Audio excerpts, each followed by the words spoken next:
నమ్మ గట్టిగా బోధకుడనియు నన్ను పిలుచుచున్నారు. నేను బోధకుడును ప్రభువును గనుక న్యాయమే. కాబట్టి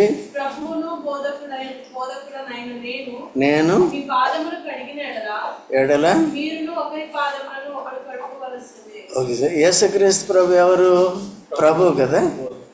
ప్రభు అంటే పాప మరణాలని జయించిన యేసుక్రీస్తు ప్రభు అయ్యాడు కదా. మన జీవితాల్లో ఏమయ్యాడు? ప్రభు అయ్యాడు.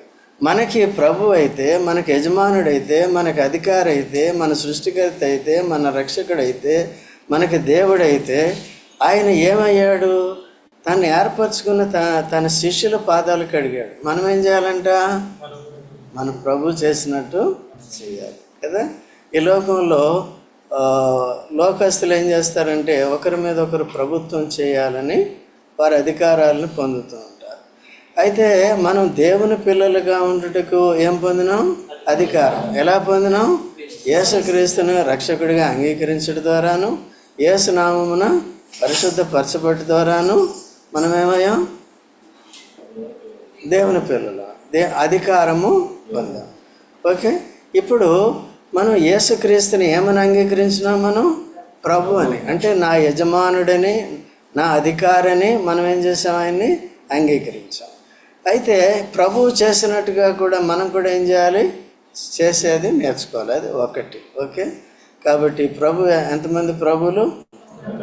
ఎవరా ప్రభు? యేసు. ఓకే. అందుకని యేసుక్రీస్తు ప్రభు. ఇంకో మాటను చూడండి. రక్షణ పొందాలి అంటే, నీతిమంతులం కావాలంటే ఏమని ఒప్పుకోవాలి? ఏమని ఒప్పుకోవాలి? చూడండి. యేసుక్రీస్తు ప్రభు అని ఒప్పుకోవాలి. యేసుక్రీస్తు ఎవరంట? ప్రభు. ఎక్కడుంది? రోమా 10:9. రోమా 10:9 చూడండి. అదేమనగా యేసు ఎవరంట? యేసు ప్రభు. ఇక్కడ యేసు ప్రభు కలిపి మాట్లాడు. యేసు ప్రభు అని ఒప్పుకోవాలి. యేసు ప్రభు అని ఒప్పుకోవాలి. అది చదివే దగ్గర ఏమవుతుంది? కలిసిపోయే దాని మీనింగ్ వేరైపోతుంది. యేసుని ఏమని ఒప్పుకోవాలి? మనం ప్రభు అని ఒప్పుకోవాలి కదా. పాప మరణాలని జయించిన వాడు యేసు ప్రభు మాత్రమే, ఇంకెవరు లేరని ఒప్పుకోవాలి. ఓకే అండి. అప్పుడు ఆయన మన జీవితాల్లో ఆయన స్వీకరించినప్పుడు, అంగీకరించినప్పుడు, రక్షకుడిగాను ఇంకా ప్రభుగాను అంగీకరించినప్పుడు ఆయన మనకి ప్రభు అవుతాడు. అప్పుడు ఆయన ప్రభుత్వం కింద మనం ఉండి ఆయన చెప్పిందల్లా చెయ్యాలి. దేవుని పిల్లలుగా, దేవుని బిడ్డలుగా ఆయనకి ఏం చూపించాలి? మనం విధేయత అనేది చూపించాలి. ఇప్పుడు తర్వాత చదవమ్మా. ఒప్పుకొని లేపనని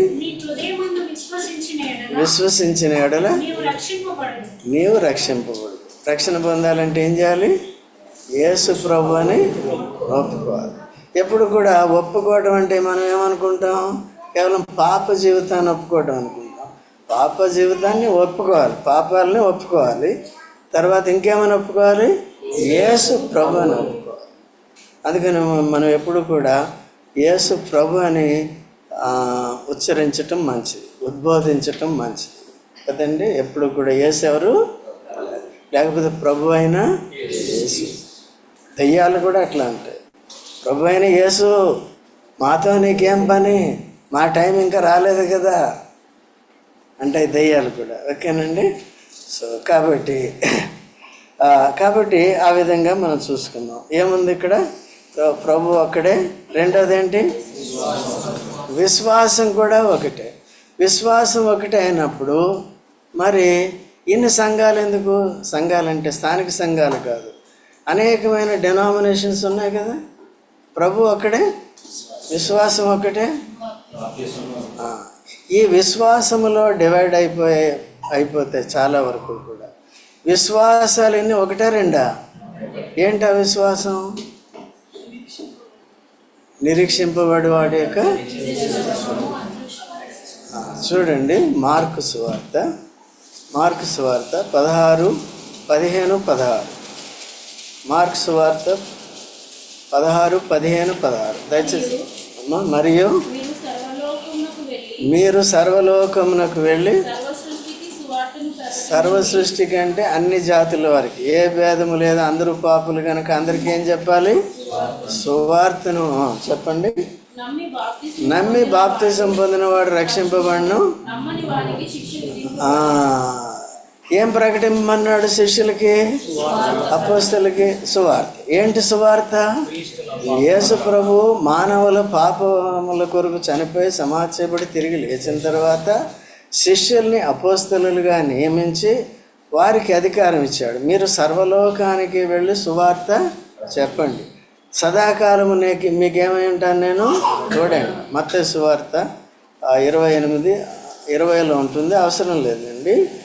కాబట్టి శిష్యులకి ఏం చెప్పాడు? శిష్యుల్ని అపోస్తలుగా చేస్తే సర్వలోకానికి వెళ్ళి యేసు ప్రభు యొక్క మరణ పునరుద్ధానాలని, రెండవ రాకడిని ప్రకటించమని చెప్పాడు కదా. ఇప్పుడు సువార్త అంటే ఏంటి? ఇందాక విన్నాం ఆరాధనలో. సువార్త అంటే ఏంటి? అదే సువార్తను ఎట్లా చెప్తాం? చూడండి, 1 కొరింథీ 15వ అధ్యాయం 1వ వచనం. 1 కొరింథీ 1 ఏమో దాన్ని, సహోదరులారా, చూసారా, నేను ప్రకటించిన సువార్తను నేనేం చేస్తున్నాను మళ్ళీ? నేను ఏ సువార్త ప్రకటించాను? క్రీస్తు లేఖనముల ప్రకారము మన పాపములతో మృతి పొందెను, సమాధి చేయబడను, లేఖనముల ప్రకారం 3వ దినమున లేపబడు. లేఖనములు అంటే అర్థం ఏంటి? పాత నిబంధనలోనే యేసుక్రీస్తు ప్రభు ఏమయ్యాడు? యేసుక్రీస్తు ప్రభు వాగ్దానం చేయబడ్డాడు. పాత నిబంధనలో ఎక్కడ చేయబడ్డాడు మొట్టమొదట? యేసుక్రీస్తు, ఏషియా. ఇంకా ఎక్కడ చేయబడ్డాడు? మొట్టమొదటిగా యేసుక్రీస్తు ప్రభువుని కూర్చిన వాగ్దానం ఎక్కడుంది? శరీరధారిగా వస్తాడని వాగ్దానం ఎక్కడుంది? అమ్మా, నువ్వు ఒకటి చెప్పు, ఇంకా ఆపే. ఆదికాండం 3వ అధ్యాయం 15వ వచనం. వెరీ గుడ్, బాగా చెప్తారు, చదవండి. ఆదికాండం 3:15 చదవండి. మరియు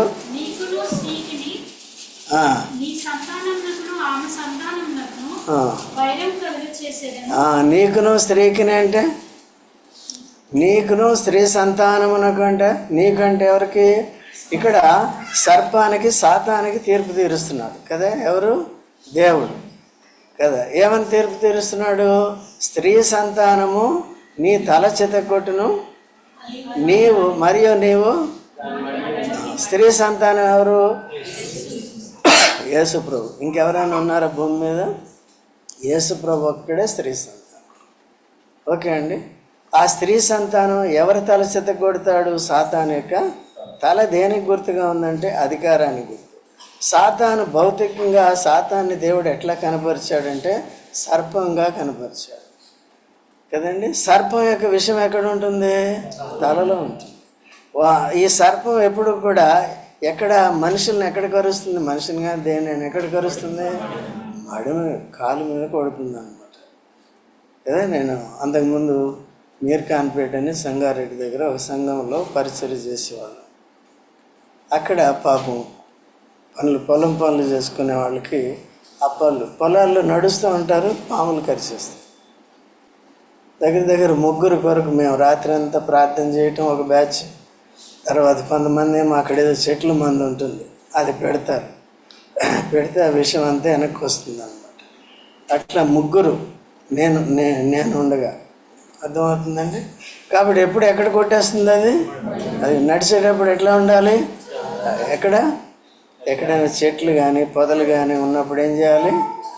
జాగ్రత్తగా చూసుకోవాలి. ఈ రోజుల్లో అంతా ఎక్కడో చూసుకుని వెళ్ళిపోతూ ఉంటాం. కళ్ళు ఎక్కడ ఉంటాయి?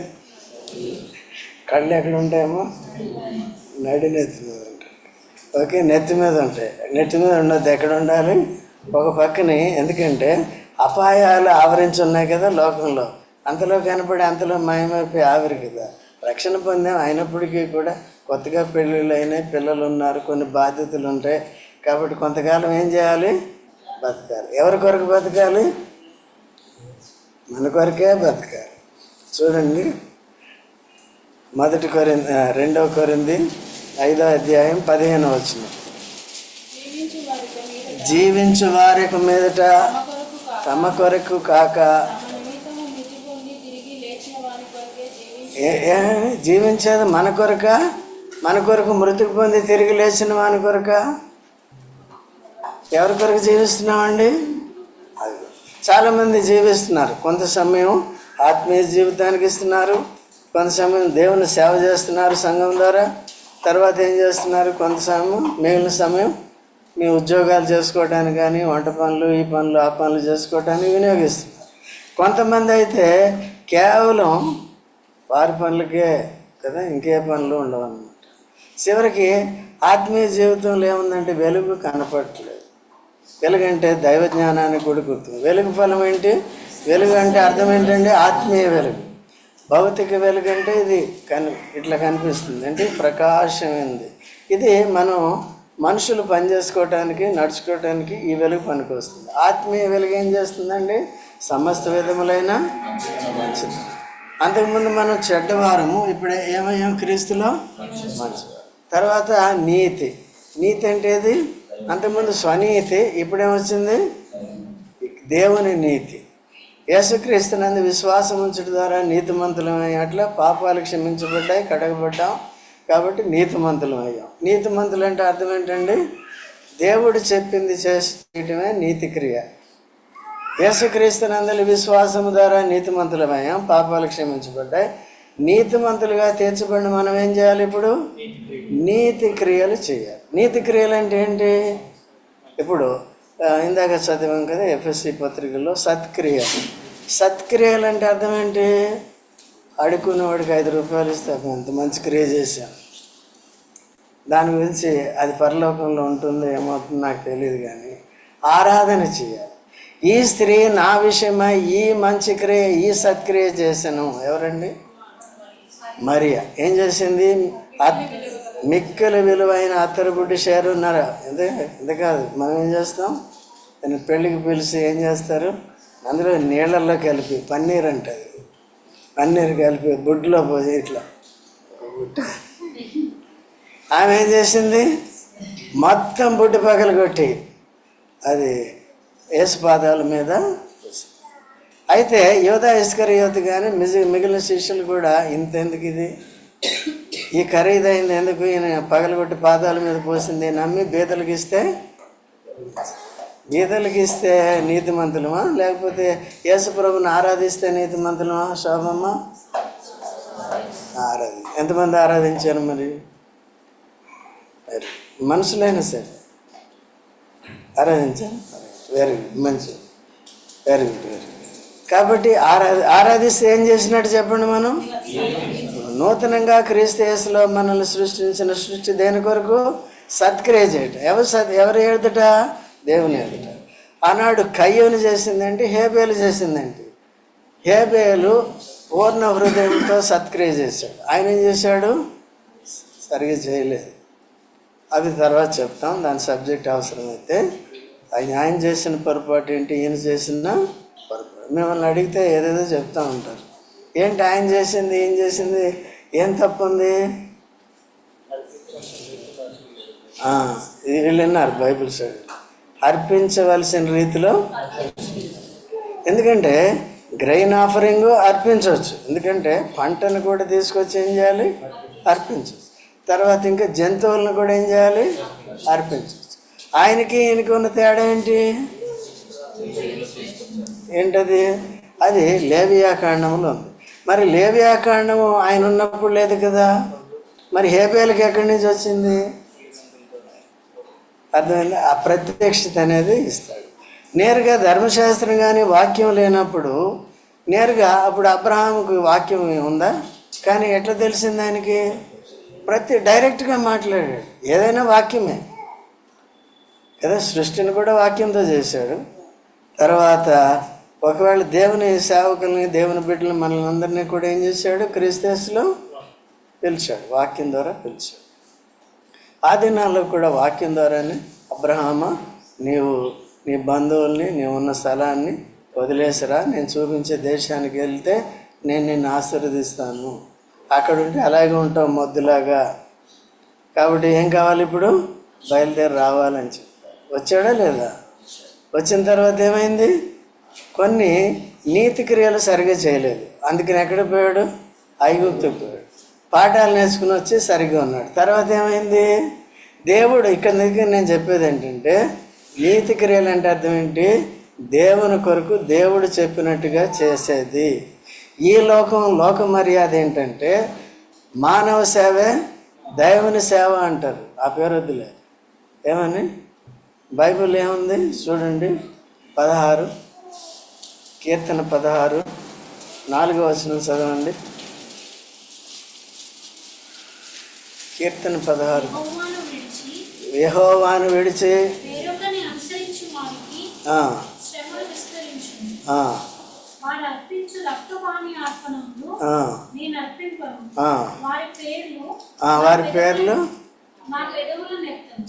వారి పేర్లు నా పెదవును.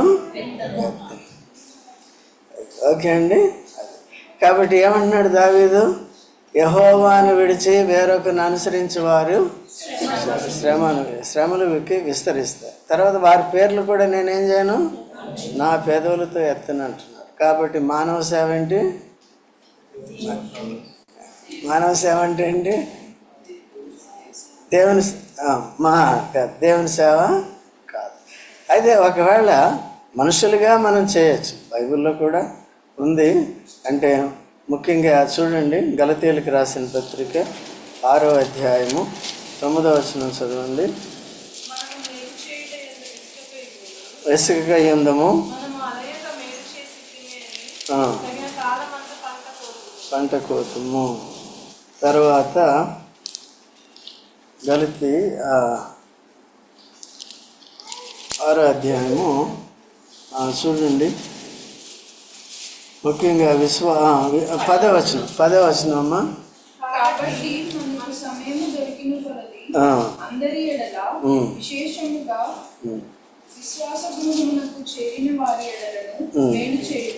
అందరికీ ఏం చేయాలి? మనం మేలు చేయాలి. అంటే మేలు చేయటం అంటే ఏంటి?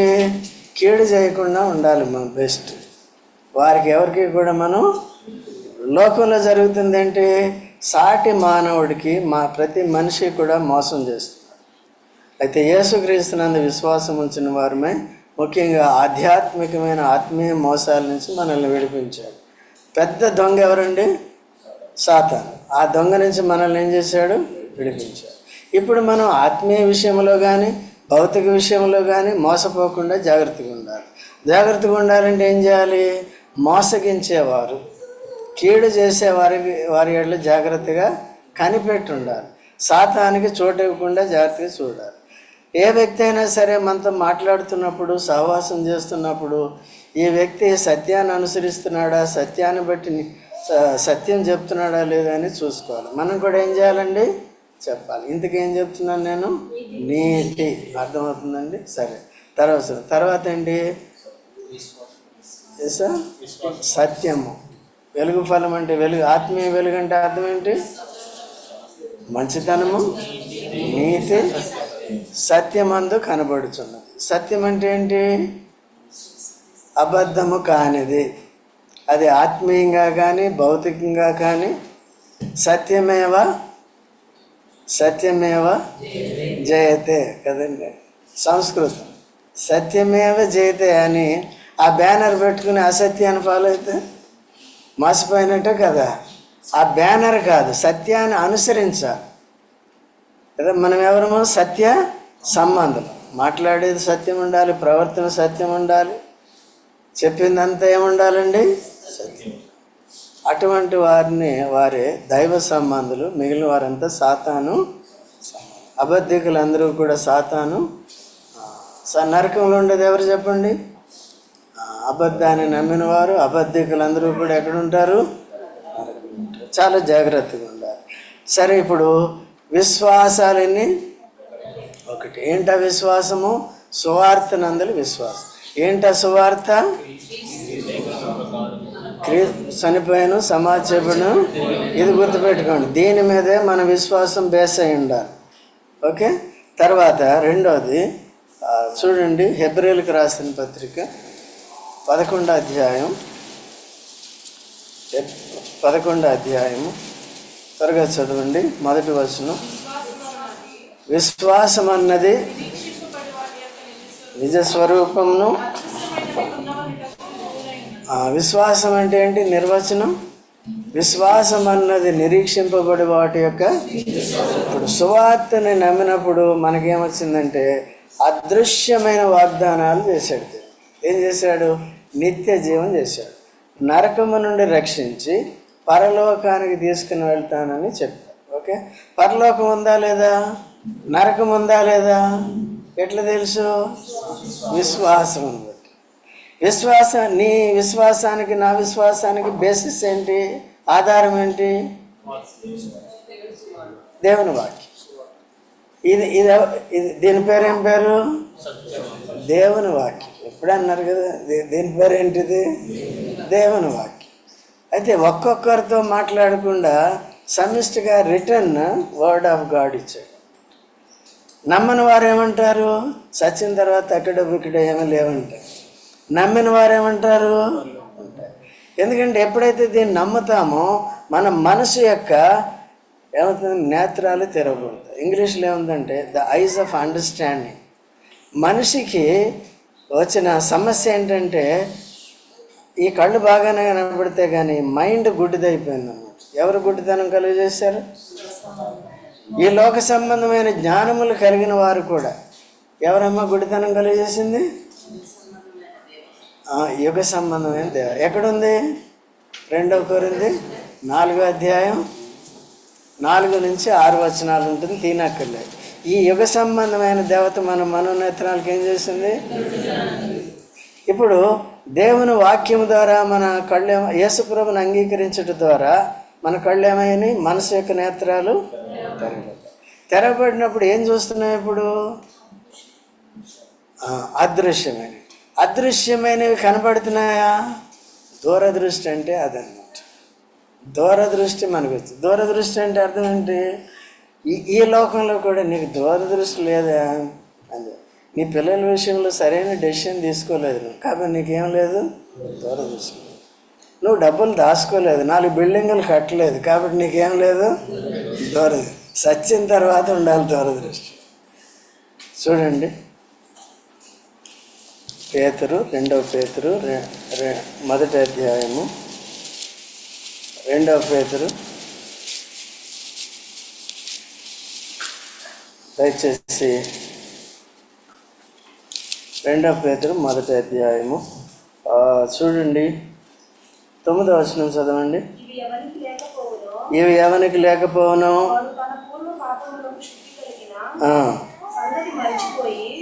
మరిచిపోయి గుడ్డివాడును. ఏమవుతాడండి? దూరదృష్టి. అంటే దానికంటే ముందే గుడ్డివాడు. గుడ్డివాడికి ఏం దృష్టి ఉంటుంది? దగ్గరవే కనబడు, దూరం కదండి. అందుకనే యేసుప్రభుని అంగీకరించి దేవుని వాక్యాన్ని మనం నేర్చుకుంటూ ద్వారా మీరు వ్యక్తిగతంగా చదువుకోవాలి. అయితే సంఘము ద్వారా కూడా వినాలి కదా. విన్న తర్వాత దీంట్లో ఉన్న గూఢమైన సంగతులన్నీ తెలుసుకోవాలి. ఇవి ఎవరికైతే లేకపోవను వారికి ఏం లేదంట? గుడ్డివాడు. ఇప్పుడు మనం అంతా గుడ్డివారమా నడ్డివారమా చెప్పండి? చాలా ఇంకా పూర్తిగా మైండ్ పనిచేయట్లేదు. దేవుని వాక్యం సరిగ్గా ఎందుకు అర్థం అవ్వట్లేదు? వచ్చి వినట్లేదు, లేదా ఇంటి దగ్గర కూడా చదివితే పూర్తిగా అర్థమవుతుందా మీకు? ఇక్కడ మెసేజెస్ ఉంటాయి, మీరు దగ్గర బైబిల్ ఊరికే చదువుకుంటారు. కొంతమంది శ్రద్ధగా చదువుతారు, అయితే మీ మెచ్యూరిటీని బట్టి అట్లా అర్థమవుతుంది అంతే. అందుకనే దేవుని వాక్యాన్ని నేను 3 సార్లు చదివాను, 4 సార్లు, దాంట్లో ఉన్నది ఎంత అర్థమైంది.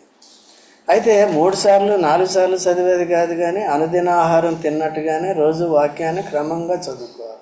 కొత్త నిబంధన చదవాలి, పాత నిబంధన చదవాలి. ఎంతమంది చదువుతున్నారు మరి? కొత్త నిబంధన ప్రతిరోజు చదవాలి కదా. నేను కొత్త నిబంధన ఉదయం రోజు ఒక అధ్యాయం ధ్యానిస్తాం. తర్వాత ఎన్నిసార్లు చదివినా అంతే, ఎన్నిసార్లు అంతే. భగత్ సింగ్ గారు ఉంటారు కదా, ఆయన 300 బెటర్ రీడన్ కాకముందు 300 సార్లు ధ్యానించారు ఆయన వాక్యాన్ని. ఓకే, దానికి ఆయనకి అంత గ్రహింపు అనేది దాని మీద ఉంటుంది, దానికి వాక్యం మీద అంత పట్టు అనేది ఉంటుంది అన్నమాట. వీళ్ళంతా కూడా ఆత్మ ప్రత్యక్షతతో చేస్తారు, మన ఊరికి పైపైన కాదు. లేకపోతే ఇక్కడక్కడ వాళ్ళు వీళ్ళు బైబిల్ జ్ఞానులు అని చెప్పుకుంటే దాంట్లో ఆత్మ ప్రత్యక్షత అనేది ఉండదు. కయ్యోన్లాగా మార్చేది కూడా ఉంటుంది, ఏదో వచ్చామా పోయామా అన్నంత వరకు ఉంటుంది, కానీ దాంట్లో ఉన్న సరైన అర్థం మనకు అర్థం కాకుండా ఉంటుంది. ఓకే, అట్లా ఉండకూడదు. అందుకనే తర్వాత మిగిలిన టైంలో నాకు మిగిలిన టైం ఆల్మోస్ట్ ఉంటాయి, పనులు ఉంటాయి. పని అంటే పరిచర్య ఉంటుంది, వేరే పనులు నేను నెత్తి మీద వేసుకోను. ఇటు తిరగాలని ఆ పనులు ఈ పనులని ఎక్కువ తిరగను. ఉంటారు, దేవుడే ఇచ్చాడు కొంతమందిని, వాళ్ళు చూసుకుంటూ ఉంటారు. అయితే మిగిలిన టైంలో ఏం చేస్తామంటే పాత నిబంధన ధ్యానిస్తాం. కనీసం 2 అధ్యాయాలు ధ్యానించాలి. ధ్యానిస్తే ఏమవుతుంది? సంవత్సరానికి పూర్తవుతుంది. అర్థమవుతుంది, వేరే మంచిది అది. మీకు అర్థమైందో రాదు మళ్ళీ. అందుకనే వీళ్ళు కొంతమంది ఏం చేస్తారంటే చదువుకున్న తర్వాత నాకు ఫోన్ చేస్తారు. ఫోన్ చేసి అంకుల్ ఈ డౌట్ ఉంది ఏంటి, ఈ డౌట్. లేకపోతే మన కౌన్సిలింగ్ మీటింగ్ కూడా ఉంది, కరోనాలో పెట్టాం. కరోనాలో మీరు దగ్గరగా ఉన్నామా దూరంగా ఉన్నామా? మనకి ఇంకా కరోనా నడుస్తుంది కదా, దూరంగా. కనీసం దానికి కూడా రాని పరిస్థితులు ఉంటున్నాయి. అట్లా వచ్చి చదువుకోండి. చదువుకున్న తర్వాత డౌట్స్ ఏం చేయాలి? మీరు క్లారిఫై చేసుకోవాలి. మా పని ఏంటి? దైవ దర్శనం ద్వారా దేవుని యొక్క వాక్యాన్ని నేర్చుకుని దాన్ని మీకు చెప్పటమే మా పని, అంతే కదా. కాబట్టి దాన్ని కూడా నేర్చుకోవాలి, సరిగ్గా నేర్చుకుని జాగ్రత్తగా ఉండాలి. ఒకవేళ మేము చెప్పేది కూడా అది మీకు సరిగ్గా అర్థం కాకపోతే కూడా మీరు చేయాలి. సో దాన్ని మనం జాగ్రత్తగా చూసుకుంటాం. సామాన్యంగా తప్పు పోదు. దేవుడు ఏ ప్రత్యక్షత అయితే ఇస్తాడో అదే మీకు చెప్తాం 99%. ఓకేనా? మిస్టేక్ అనేది అవ్వదు, అట్లా ఉంటుంది. సో కాబట్టి ఇప్పుడు హేబేలు మిస్టేక్ ఎందుకు చేయలేదు? ఆయన దైవ దర్శనం ద్వారా దాన్ని తీసుకుని వచ్చాడు. కయ్యోను ఎందుకు చేయలేదు? మైండ్ సరిగ్గా పెట్టలేదు. దేవునికి దగ్గరికి వచ్చినప్పుడు జాగ్రత్తగా రావాలి కదా. ఆయన కూడా చెప్తాడు, సొలొమోను ఏమని చెప్తాడు? మందిరానికి వెళ్ళినప్పుడు నీ ప్రవర్తన జాగ్రత్తగా. ఈయనకి లేదు, అయ్యగారికి. ఎవరికి? ఆయనకి లేదు, మనకు మాత్రం చాలా ఉంది. మనకుందా? కయ్యనుకుందా కదా. ఈజీగా కయ్యనికి లేదని చెప్తాం కదా. ఇశ్రాయేలుకు ఉందా? ఈజీగా. మంచిది. మన సంగతి ఏంటి చూసుకోవాలి. ఎంతవరకు వచ్చింది? ఇక్కడ 2 పేతురు 1వ అధ్యాయంలో 9వ వచనంలో ఏం లేదంట. ఇవి లేకపోతే, ఇవి అంటే ఏంటి? పైన చదవండి అమ్మ, 4, 5వ వచనం చదువు. ఆ హేతువు చేతనే గలవారై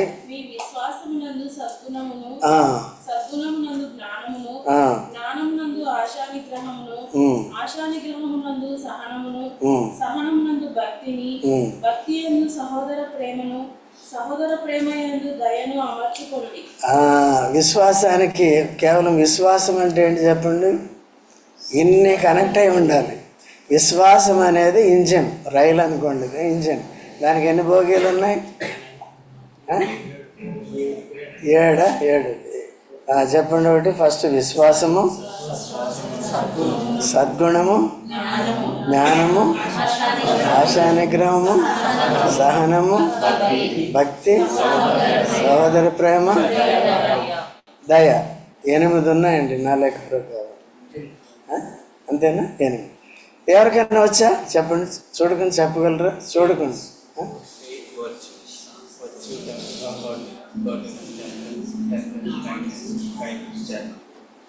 అంతేనా? సగమే చెప్పు. ఎవరికైనా వచ్చి అయితే ఇవి ఇంటికి వెళ్ళిన తర్వాత కంఠస్థం చేసి చెప్పండి. ఓకే? ఎప్పుడు చెప్తారు? ఎంతమంది చదువుతారు చెప్పండి? ఇవే లేకపోతే ఇంకేంటి? మన విశ్వాసం అంటే ఏముంది? సరే, యేసుప్రభునందు విశ్వాసం ఉంచాం, ఓకే. అదృశ్యమని ఉన్నవని నమ్మే, ఓకే. ఈ ప్రకృతి సృష్టిని అంతటిని దేంతో చేశాడు? మాటతో చేశాడు. ఇవన్నీ నమ్మాం, ఓకే. అయితే ఇప్పుడు మన విశ్వాస జీవితంలో కొనసాగాలి అంటే, దూరదృష్టి కలిగిన వారిగా ఉండాలి అంటే, ఆత్మీయ గుడ్డితనంలో ఉండకుండా ఉండాలంటే, ఏ విషయంలో కూడా మోసపోకుండా ఉండాలంటే, ఏ విషయంలో కూడా ఎవరిని మోసగించకుండా ఉండాలంటే, నిజమైన భక్తులుగా ఉండాలంటే ఏముండాలి? మొట్టమొదటిగా విశ్వాసం. ఎవరి యందు విశ్వాసము? ఇప్పుడు విశ్వాసాలు ఎన్ని చెప్పండి? బ్రతికున్నప్పుడు ఒక విశ్వాసం, చచ్చిపోయిన తర్వాత ఉన్నాయనేది రెండో విశ్వాసం. అంటే అదృశ్యమైనవి ఏమవుతాయి? అవి ఎప్పుడు చూస్తాం? వాటిని చనిపోయింది. బ్రతికుండగా ఏం చూసాం? క్రీస్తు నా పాపముల కొరకు లేఖనం చనిపోయాం. ఇప్పుడు బతికుండగా నమ్మాం కదా. చచ్చిపోయినప్పుడు బతికుండగా నమ్మిన దాని ప్రతిఫలం ఎప్పుడు దొరుకుతుంది? చనిపోయి. ఏం దొరుకుతుంది? అది పౌలు శీలలు కూడా వాళ్ళు అదే చూస్తారు కదా. పౌలు కానీ మిగిలిన వాళ్ళు అదృశ్యమైన ఏమన్నా చూడండి. 2 కొరింథీ 4:17 మేము దృశ్యమైన వాటిని చూడక నిజం చెప్పండి. నిజం చెప్పండి. దేని చూడట్లేదు? చూడట్లేదు. అవ్వేం చూసింది? మనమేం చూస్తున్నాం? ఫోన్లో ఏం చూస్తున్నాం? యవనస్తులు కాదు, ముసలోళ్ళు. ఇంక యవనస్తులకి అందరినీ యవనస్తులే తిట్టిపోసుకుంటారు, కానీ వాళ్ళు కొద్దిగా సెల్ఫ్ కంట్రోల్ ఉంటుంది. చూస్తారు. ముసలోళ్ళు కూడా, మధ్య వయస్కు వాళ్ళు కూడా, అందరూ కూడా ఏం చేస్తామండి? పనికిరాని చేస్తాం. ఆ టైము ఏం చేయాలండి? వాక్యానికి పెట్టుకుంటే మంచిది. చదవమ్మ. ఇప్పుడు చూడక అదృశ్యమైన వాటిని నిదానించి, మామూలుగా కాదు, ఏం చేస్తున్నామండి? నిదానించి చూస్తుంది. తర్వాత అమ్మా, కనుక శ్రమ ఎక్కువగా నిత్యమైన మహిమ భారమును కలుగజేయుచున్నది. ఏలయనగా దృశ్యమైనవి అనిత్యములు, అదృశ్యమైనవి నిత్యములు. అదృశ్యం ఎందుకండి? వారు శ్రమ అనిపిస్తున్నారు. మనకి ఇంకా బాగా అర్థం అవ్వాలి అంటే, మోషే ఫరో ఐగుప్తుని వదిలేశాడు, ఫరో రాజగృహాన్ని విడిచిపెట్టాడు, పేరు ప్రఖ్యాతుల్ని సౌఖ్యాల్ని విడిచిపెట్టాడు. దేవుని ప్రజలతో శ్రమ పడతానని వచ్చేసాడు. దేని కొరకండి? ఆయన దేన్ని చూశాడు? అదృశ్యమైన వాడు చూస్తే ఏం పడవలసి వచ్చింది? దృశ్యమైన సౌఖ్యాలు ఇచ్చి అదృశ్యమైన వాటిని పోగొట్టే వాటిని విడిచిపెట్టేసాడు. అంటే పరలోకాన్ని పొందకుండా చేసేది ఏది? ఐగుప్తు. పరలోకాన్ని పొందకుండా చేసేదేంటి? ఐగుప్తు యొక్క సుఖాలు, పేరు ప్రఖ్యాతులు. అర్థమైందండి? ఇప్పుడు వీటన్నిటి నుంచి యేసుక్రీస్తునందుల విశ్వాసం ద్వారా విడిపించాడా లేదా? విడిపించిన తర్వాత ఇప్పుడు ఏమొచ్చింది మనకి? నిత్య సుఖము పరలోకంలో ఉంటుంది. పరలోక సుఖము, సత్య సుఖము, నిత్య సుఖము. ఆత్మకి సుఖం కావాలి, శరీరానికి కాదు. మనం దేనికి ఇస్తాం సుఖం? శరీరానికి. సువార్తకి రమ్మంటే సిగ్గు, సువార్తకి రమ్మంటే శ్రమ కదండి. ప్రార్థనకి రమ్మంటే శ్రమ, మోకరించమంటే శ్రమ. ఈ వాక్యాలు మాత్రం బాగవచ్చు. ఆ వాక్యంలో ఏం లేదండి మనకి. గుడ్డు ఉంది కానీ గుడ్డులో గుంజు లేదు. విశ్వాసం ఉంది కానీ విశ్వాసంలో గుంజు లేదు. గొల్లు ఉంది కానీ లోపల పిల్ల లేదు. ఎట్లా చెప్పండి? ఇప్పుడు గొల్లుండి పిల్లలేని విశ్వాసం, సబ్స్టాన్స్ ఉండాలి. In our faith we need to have substance, not just faith. External shell కాదు కావాల్సింది మనకి. షెల్లలో షాలో ఉండకూడదు. ఏముండాలి? అది సబ్స్టాన్స్ అనేది ఉండాలి. ఓకే అండి. సో వీళ్ళు అదృశ్యమైన వాటిని ఏం చేశారు? నిదానించి. మనం ఇప్పుడు పాడు చేసేది ఏంటి అంటే, అదృశ్యమైన వాటిని చూడకుండా చేసేది ఈ లోకం. ఈ లోకంలో నీ జాబే కావచ్చు, జాబ్ చేసుకో, ఎంతవరకు చేయాలో అంతవరకు చేయి. తర్వాత ఇల్లు ఇచ్చుకొచ్చిన తర్వాత ఏముంటుంది? భార్య పిల్లలు. ఒకవేళ భార్య పిల్లలు లేకపోతే ఏముంటుంది? ఇంకో భార్య ఉంది. ఏంటిది? ఇక్కడికి వచ్చి కూడా పక్కన పెట్టుకుంటే నొక్కుతానే ఉంటుంది. చూడు మా సతీష్ చెప్తానే ఉన్నాను, నొక్కుతానే ఉన్నాను. ఏదో నొక్కుతున్నాడులే, పర్లేదు. పనికొచ్చేది నొక్కినా ఏమి నొక్కినా నొక్కింది. దాన్ని పక్కన పెట్టండి, మూసేసి ఏం చేయాలి కింద. అది పాము అనుకోండి, కొంచెం పాముని ఎక్కడ పెట్టుకోవాలి, బొట్టలో పెట్టుకోండి. అట్లా చేయాలి. ఓకేనండి. నువ్వెందుకు పెట్టుకున్నావు అంటే నాకు ఈ ఫోన్లు వస్తాయి, ఎవరికైనా ఎమర్జెన్సీ వచ్చింది లేకపోతే ఏదో వచ్చింది, అందుకని పెట్టుకుంటాను కదా.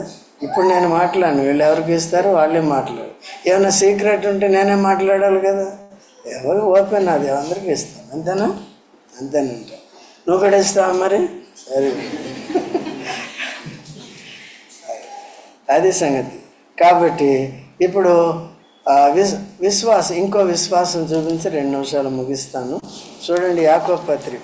ఎన్ని విశ్వాసాలు చూసినప్పుడు ఏంటవి? బతుకున్నప్పుడు క్రీస్తు సువార్త నందు విశ్వాసం ద్వారా, చనిపోయిన తర్వాత వచ్చే విశ్వాస నిరీక్షణలు కలిగి ఉంటాం. ఉందా లేదా పరలోకం, నరకం ఉందా లేదా? ఎవరు చూశారు? మనం అందరం చూసాం. ఎక్కడ చూసాం? విశ్వాసానికి ఆధారం ఏంటి? ఎప్పుడైతే విశ్వసించినామో దేవుని శక్తి మనలో పనిచేసి చేస్తుంది. ఇంకా ఇట్ ఈస్ కంటిన్యూ. తర్వాత చూడండి, యాకోబు పత్రిక 2వ అధ్యాయం, త్వరగా చూడండి, ముగించుకుందాం. తర్వాత 14వ వచనం చదవండి. నా సహోదరులారా,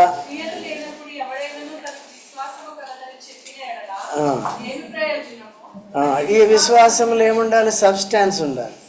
విశ్వాసంలో సబ్స్టాన్స్. ఆ సబ్స్టాన్స్ ఏంటి చెప్పండి? ఇప్పుడు చదువుగా క్రియలు. Very good. క్రియలు ఉండాలి. ఏంటి, ఎటువంటి క్రియలు అంట? అటు విశ్వాసం అతన్ని, క్రియలు లేని విశ్వాసము రక్షింపలేదు. తర్వాత ఇప్పుడు రక్షణార్థమైన విశ్వాసంలో ఏముండాలి? క్రియలు ఉండాలి. రోహిత్, క్రియలు ఉండాలి. ఏంటో క్రియలు? నువ్వు నమ్మావా యేసుప్రభు చనిపోయి తిరిగి లేచినాడని? నమ్మావా? నువ్వు నమ్మావా సాక్ష్యం? నమ్మితే ఏం చేయాలి? క్రియలు ఉండాలి. ఫస్ట్ క్రియ ఏంటి? బాప్తిజం. సెకండ్ క్రియ ఏంటి? మందిరానికి రావాలి. వచ్చి ఏం చేయాలి? దేవుని సేవ చేయాలి, ఆరాధన చేయి, ప్రార్థన. ఇంకేం చేయాలి? అనుదినము నువ్వేం చేయాలి? వాక్యం చదువుకోవాలి. సరే, ఇక్కడ చెప్పేది ఏంటంటే ఇప్పుడు 15వ వచనం చదవండి త్వరగా. సహోదరులు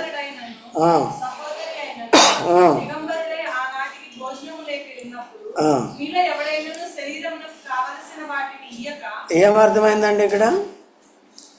ఏమర్థమైంది? సహోదరుడైనను, ఇక్కడ పైనేమో సహోదరులారా అని చెప్పాడు, కానీ ఇక్కడ దేవుడు చూడండి ఎవరిని చూస్తున్నాడు? ఇక్కడ సహోదరుడైనను.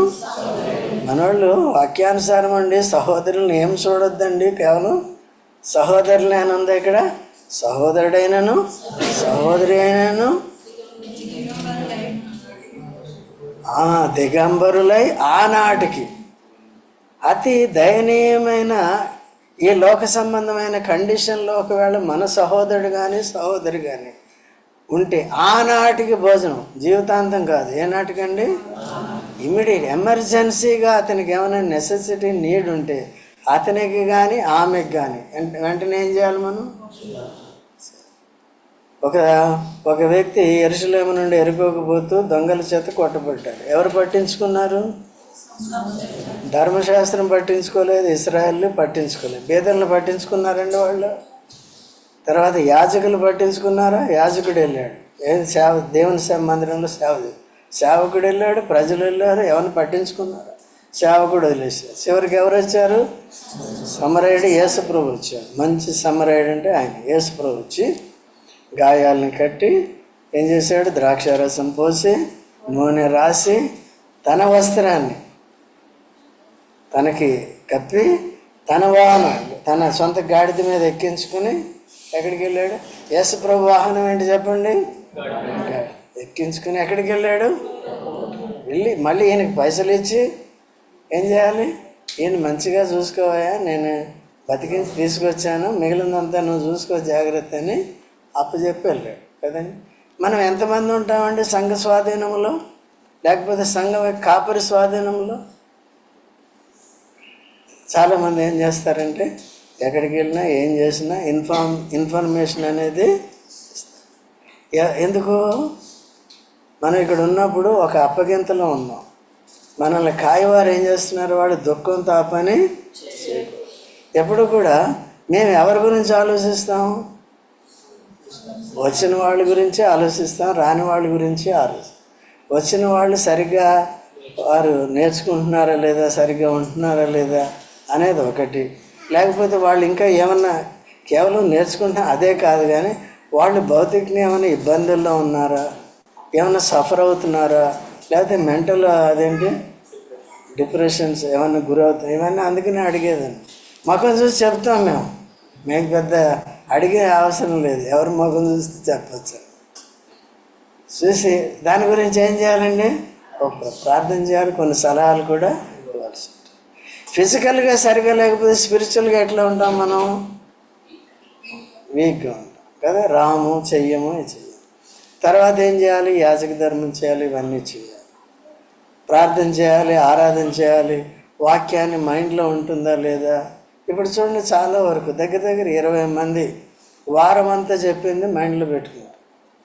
సిస్టర్స్ ఎక్కువగా ఉన్నారు, బ్రదర్స్ కొద్దిగా తక్కువగా ఉన్నారు.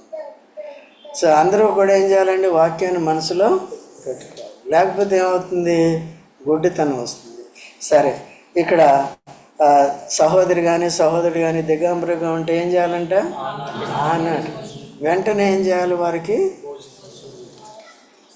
అందుకనే ఇప్పుడు ఎవరి పరిస్థితి ఏంటో మీకు తెలియదు కనుక, మీరు ఆల్రెడీ ఇక్కడ ఆఫరింగ్స్ ఇస్తారు కనుక దాని నుంచే ఇమీడియట్గా మేము అటెండ్ అవుతాం అన్నమాట.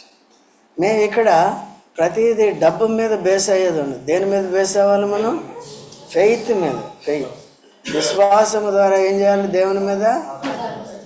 మీరు ఇస్తున్నారో లేదో అది కాదు మాకు అవసరం. అయితే దేవుడు ఇస్తాడు. ఆ సామర్థ్యాన్ని మనకు యథార్థంగా చేసినప్పుడు ఇస్తాడు. ఇచ్చినప్పుడు అటువంటి వారిని కూడా మనం ఏం చేయాలి? ఇంకో పక్కన ఏంటంటే వాళ్ళకి అలవాటు కూడా చేయమన్నమాట. ఇప్పుడు మన మీద ఆధారపడేటట్టు ఎవరు తన భారాన్ని తాను ఏం చేయాలి? ఎవరి భారాన్ని వాళ్ళు భరించుకోవాలి. కొన్నిసార్లు ఏమవుతుందంటే మన కన్సర్న్ ఎట్లా ఉంటుంది, మన బాధ్యత అని పరీక్షించడానికి కూడా అటువంటి వారిని ఒకళ్ళిద్దరిని పెడతా ఉంటారు. అటువంటి టైంలో మనం ఏం చేయాలండి? We have to involve in that. కాబట్టి అటువంటి ఫెయిత్ కావాలంటే ఏముండాలి? ఇప్పుడు అటువంటి ఫెయిత్ కావాలంటే ఏముండాలి? ఫెయిత్ కింద ఉన్న మిగిలిన 7 గుణాలు ఏంటవి? నెక్స్ట్ ఏముంది? వర్చు, సద్గుణము. సద్గుణం ఎవరి గురించి చెప్పండి బైబిల్లో? ఫెయిత్ ఫాలోడ్ బై సద్గుణం ఎవరి గురించి చెప్పండి బైబిల్లో? I say it is Ruth. మీరు అందరూ రూత్లే కాబట్టి మీకు బాగుంది. మీరు కూడా మీకుందా? ఉంది, బాగానే ఉంది. మీరు బోయాజు. ఏం చేయాలి ఇప్పుడు? రూత్ని ఆదుకోవాలి. రూత్కి ఏముండాలి? సద్గుణం ఉండాలి కదా. ఆ గుణం మనకి ఇప్పుడు విశ్వాసులుగా మనకి ఉండాలి. బోయాజ్ గుణం ఉండాలి. ఎందుకంటే బోయాజ్ ధనవంతుడు కదా. ఇప్పుడు ఏం చేయాలి? రూత్ను ఆదుకోవాలి. విశ్వాసం ఉంది, ఈ దేవుడే దేవుడు, ఈ ప్రజలే దేవుని ప్రజలు, వారితోనే నేను ఉంటాను, నా అత్తతోనే నేను ఉంటాను అని ఎంత తీర్మానం చేసుకున్నాను. మనం కూడా ప్రభుతో ఉండి తీర్మానం చేసుకున్నాం కనుక సో ఈ విషయాలన్నీ కూడా జాగ్రత్తగా చూసుకోవాలి. అందరికీ మేలు చేయాలి, కానీ మరి విశేషంగా ఎవరికి చేయాలంట? విశ్వాస గృహములకు చెందిన వారికి చేయాలి. ప్రార్థన చేసుకుందాం, మిగిలినది తర్వాత చూసుకుందాం.